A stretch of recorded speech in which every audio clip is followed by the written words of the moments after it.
If Darth Vader had retained his full Jedi powers, unhindered by his cybernetic suit and injuries, he would have been far more powerful than in the original timeline. This alternate reality would significantly alter the Star Wars saga. Anakin Skywalker stood at the height of his power. He was not in chains. He was not broken. In this alternate path, the Jedi Council had made a bold decision. Anakin was granted the rank of Jedi Master. The tension in the council chamber, once thick with mistrust and doubt, had dissolved into uneasy acceptance. For the first time, Anakin felt truly seen by the Order. The weight of betrayal he once carried in his heart began to lift.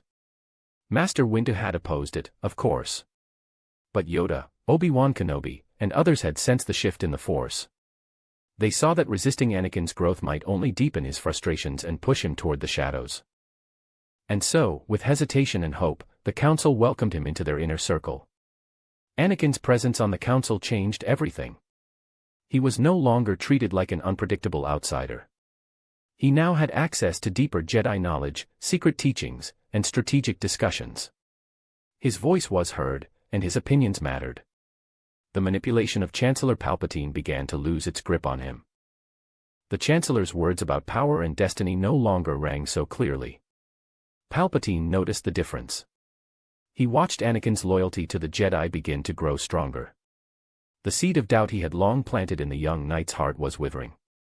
Anakin's dreams of Padme dying in childbirth still haunted him, but now he had access to Jedi healers, holocrons, and secret Force knowledge that gave him new hope. Instead of secrecy and deception, Anakin began to trust his fellow masters. He spoke openly with Obi-Wan and Master Yoda about his visions. Yoda counseled him with wisdom, teaching him to let go of fear and attachment. Obi-Wan remained a steady presence by his side, not as a reluctant mentor, but as an equal. Anakin's power continued to grow, but now with balance. He had his emotions, but they no longer controlled him. He had passion, but it no longer blinded him. And in the shadows, Darth Sidious realized he was losing his most powerful apprentice, before he ever claimed him. The galaxy was beginning to shift. And the destiny of Anakin Skywalker was no longer bound to darkness. With his new title as Jedi Master, Anakin Skywalker found himself immersed in a deeper world of the Force, one hidden from him for years. The Jedi archives, once partially restricted, now lay fully open to his curious mind. Ancient holocrons, guarded texts, and long-lost prophecies revealed secrets that few Jedi had ever witnessed.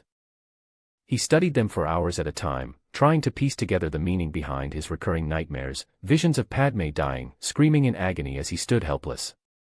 But now, things were different. He wasn't alone. Anakin brought his concerns to Master Yoda, sharing his dreams not as a frightened knight but as a trusted master. Yoda listened carefully, eyes closed in deep meditation, and said softly, "The future, clouded it remains. But your fear, control it, you must." Still, Anakin was not satisfied with waiting for answers. He dove deeper into ancient Force philosophies, studying not only Jedi teachings, but even the suppressed records on the Sith. He wanted to understand everything. He wasn't looking for power anymore. He was looking for a way to save the woman he loved. Padme noticed the change in him too. He became more grounded, more thoughtful, less aggressive. No longer torn between loyalty and frustration, Anakin was becoming the version of himself that the Jedi always hoped he'd be.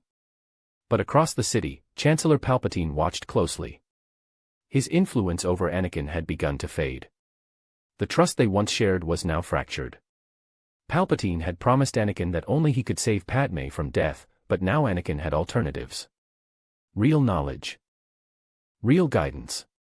And perhaps, a real future without betrayal. Palpatine invited him to private meetings, tempting him with darker tales of Sith powers, abilities unknown to the Jedi. But Anakin, now wiser and no longer desperate, responded with calm. "The Jedi have more answers than you think, Chancellor," he said firmly. Palpatine narrowed his eyes. The Skywalker he needed, the broken, angry one, was slipping away. And that meant his plan, so carefully orchestrated, was in danger. For the first time in years, the Dark Lord of the Sith sensed a threat he hadn't foreseen. Anakin Skywalker was no longer a pawn. He was rising. The shift in Anakin Skywalker did not go unnoticed. Within the halls of the Jedi Temple, whispers began to rise. Some masters praised his growth, his humility, and his renewed focus. Others watched with caution, sensing the great storm still brewing within him. But Anakin remained committed to his path. He attended every council meeting with focus. He meditated longer. He even began mentoring younglings, something that once irritated him, but now brought a quiet peace. Still, the Force never let him forget Padme. Her face appeared in his dreams, sometimes smiling, sometimes fading into shadow. He couldn't ignore those visions, not even now. But instead of letting fear control him, Anakin sought wisdom. He approached Obi-Wan Kenobi in the temple courtyard. "Master," he said softly, "I need your help understanding something, deeper than war, deeper than politics." Obi-Wan placed a gentle hand on his shoulder. "I've always been here, Anakin. Just ask." Together, they walked into the archives, not as master and student, but as brothers. There, Anakin confided in him about the visions of Padme. He expected judgment. He expected fear. But Obi-Wan only nodded and said, "Then we'll face this together." That moment broke something old inside Anakin. He realized he had never truly been alone, he had only believed he was. The darkness within him flickered. Across Coruscant, Darth Sidious felt it. The bond between Anakin and Obi-Wan was growing stronger. He clenched his fists beneath his crimson robes. Everything depended on breaking that bond, on twisting it, severing it. Sidious knew the prophecy. He feared it now more than ever. For if Anakin remained close to the Jedi, if he mastered his emotions, then the Sith were doomed. And so, the Sith Lord began to move faster. He ordered General Grievous to push the war into chaos. He whispered lies to members of the Senate. And he prepared a terrible choice to force Anakin's hand. But Anakin, now grounded in trust and balance, was not so easily manipulated. He had not abandoned love. He had not forsaken duty. For the first time in his life, he believed he could carry both. And that belief made him more dangerous than ever before. As Anakin Skywalker grew stronger in the Force, so did his connection to the ones he loved, especially Padme Amidala. Even as war raged across the galaxy, his thoughts were drawn to her more often. He could feel her presence in the Force, soft and bright like the light of a star just before dawn. But one night, as he meditated alone in the Jedi Temple, a strange coldness swept over him. His eyes closed, and in the stillness of the Force, he saw her. Not in dreams, but in spirit. Padme stood before him, not as a living woman, but as a vision of light and sorrow. She did not speak at first. Her eyes met his, filled with pain and love. Anakin reached for her, but his hand passed through her like mist. "Padme," he whispered. She stepped closer. "Anakin," she said softly, "you are walking a narrow path. You have power, but you must not lose your soul." Anakin's heart raced. He had tried so hard to protect her, to gain power so he could stop death itself. But now she was here, warning him. "You think I need saving," she continued, "but I was never yours to control. What I needed, was you. Whole. Honest. Good." Tears welled in his eyes. "I was afraid," Anakin admitted. "Afraid to lose you. And that fear," Padme said, "could become the thing that destroys you." Then she was gone. The vision faded. Only silence remained. Anakin opened his eyes, breath trembling. It wasn't a Sith illusion. It wasn't a nightmare. It was the Force, speaking through her. He had been so focused on preventing the future, he had forgotten to live with peace in the present. The next morning, Anakin sought Master Yoda. He spoke of the vision, not with fear, but with clarity. Yoda listened, then said, "Let go, you must. But from her wisdom, learn, you will." And Anakin understood. To save Padme, he had to stop trying to control fate. He had to trust the Force. And in that surrender, something within him began to heal. The Galactic Republic stood on the edge of collapse. Worlds were falling. The Clone Wars had dragged on longer than anyone expected. But within the chaos, something unexpected was happening. Anakin Skywalker was becoming a leader unlike any the Jedi had seen before. With the title of Jedi Master, he now carried both respect and responsibility.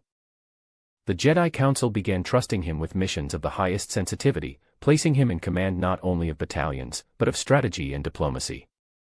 His presence in the war room brought silence. Generals, senators, and Jedi alike listened when he spoke. He wasn't reckless anymore. He had learned patience. He had learned to listen. And across the Republic, soldiers began speaking of him with awe. To the clones, he wasn't just a general, he was a symbol of hope.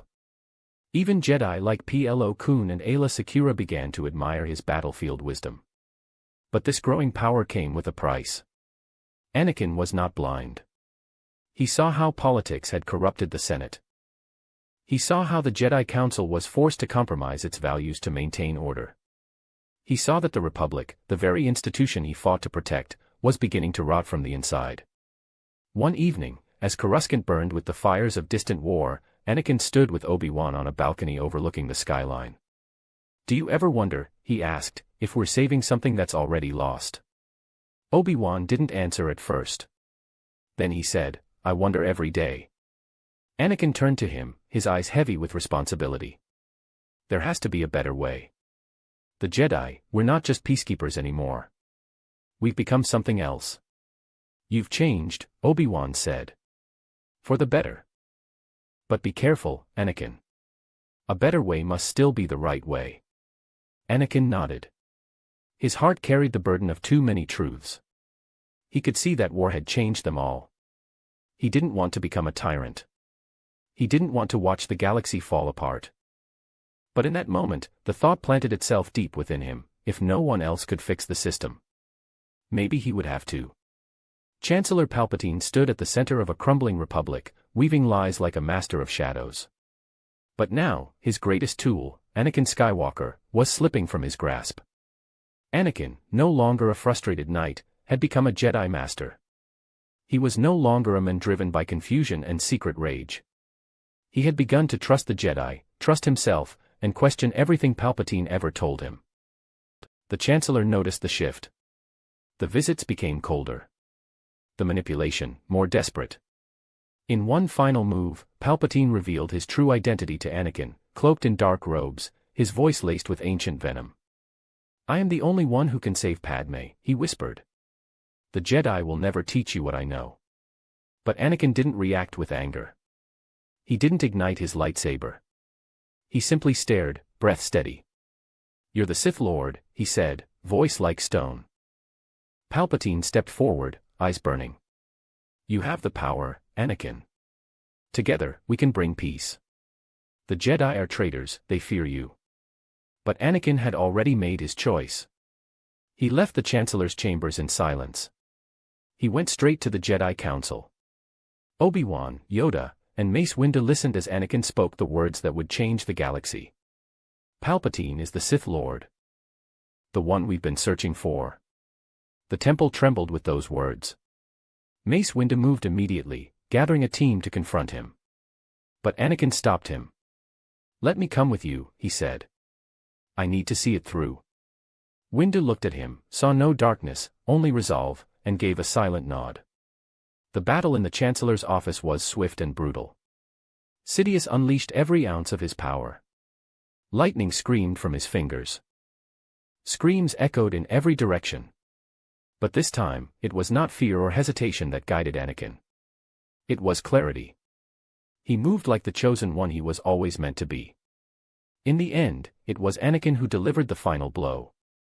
Not with hatred, but with peace. The Sith Lord collapsed. And Anakin Skywalker stood still, no longer a pawn, no longer a question. He was the answer.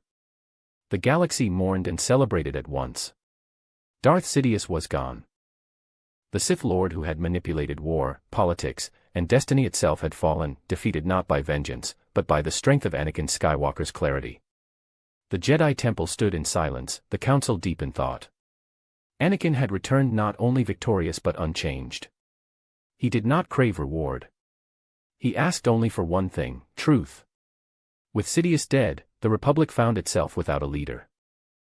The Senate was in chaos. Worlds demanded peace. And all eyes turned to the Jedi Order for guidance. But within the temple walls, a storm was brewing. Some masters feared what would come next. Anakin Skywalker was more than a Jedi now, he was a symbol. And power, even in righteous hands, made many uneasy. Master Ki-Adi-Mundi questioned whether the Order should take a greater political role. Others disagreed, wanting to withdraw entirely. Anakin stood in the middle of the debate. He saw what the war had done. He saw the cracks in the Republic, the limits of the Jedi, and the suffering of the people. He proposed a bold idea.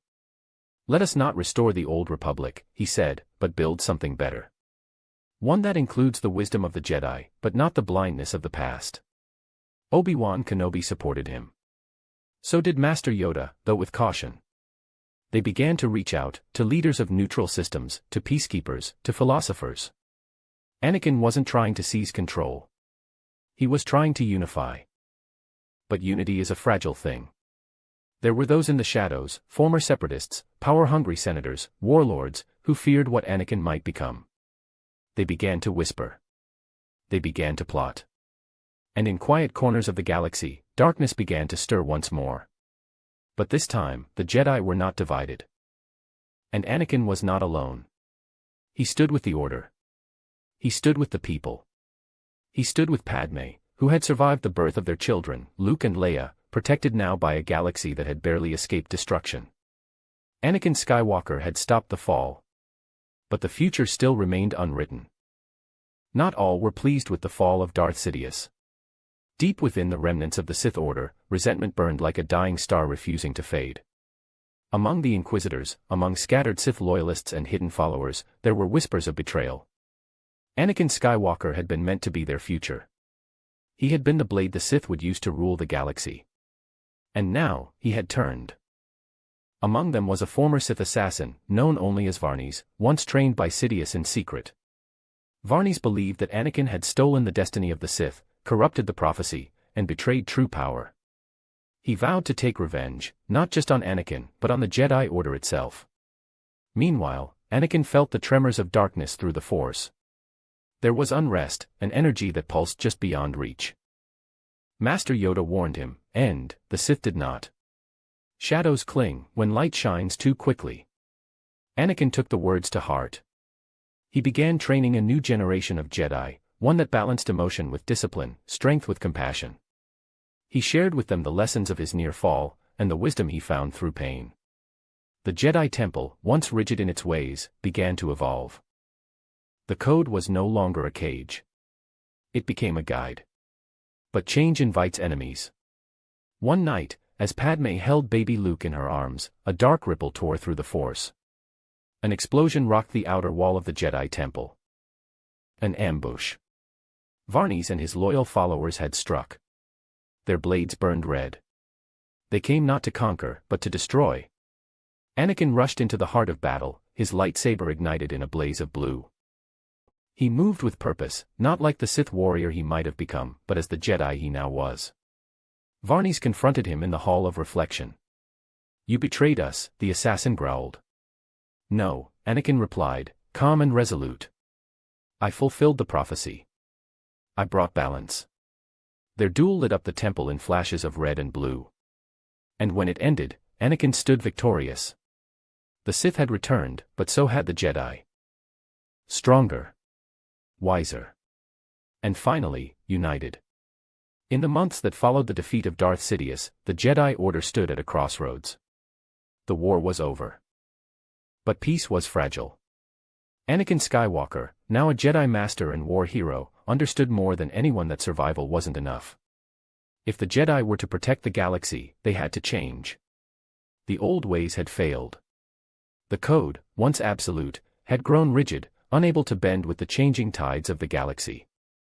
Anakin stood before the council, not as a challenger, but as a visionary. "We held too tightly to rules," he said. "And in doing so, we became blind. We lost trust.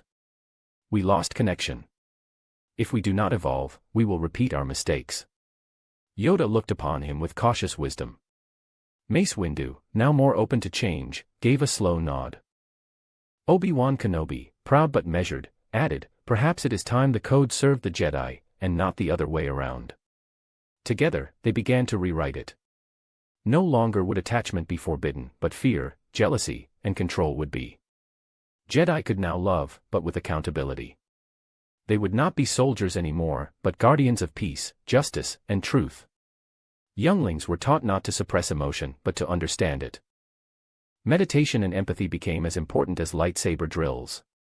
Anakin, once nearly lost to darkness, now taught others how to walk through it with clarity. Even the council was restructured. Voices of young Jedi, of different worlds and traditions, were invited in. Diversity of thought became strength, not weakness. Padme Amidala, now openly united with Anakin, helped form the Alliance Council, a bridge between the Jedi and the Senate to keep both systems in balance. Luke and Leia were raised in a new age of light, one guided by wisdom, not fear. Whispers spread across the Outer Rim. The Jedi had not vanished, they had transformed.